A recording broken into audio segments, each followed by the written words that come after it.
Hello दोस्तों, नमस्ते प्रणाम। हम किरण शर्मा, हम मंजू शर्मा अपना चैनल पर स्वागत कर नमस्ते प्रणाम। जते दाई माय दीदी भाजी चाची बहन सुनबी सब गोटन के प्रणाम कर सब गोटन एना प्यार आशीर्वाद दिया, एना आगा बढ़ाओ, एहना अहाँ सब हमर वीडियो देखते रहो, आगा बढ़ाबित रहो। हाँ जैसे नींद देखे छे वीडियो अहाँ सब देखियो, उनका नींद आबै छे कि वीडियो बनाबो के छोड़ दी छे। नहीं एहन कोनो बात नहीं होत, चैत मास छे त हमरा सब के ज्यादा उही अबत रहे। हाँ। तो कभी कभी सुता जाए की करू।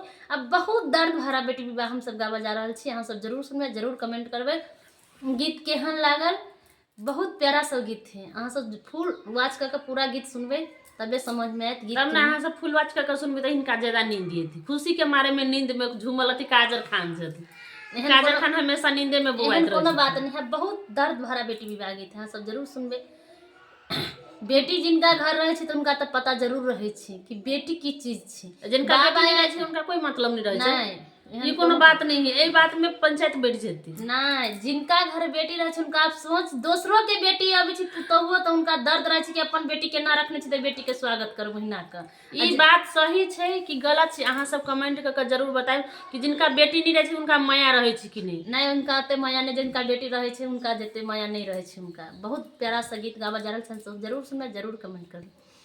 पापायो काते दूरा कुसुम फूल रोपा देलियै, कुसुम फूल कोना तोड़बयो। पापायो काते दूरा कुसुम फूल रोपा देलियै,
ना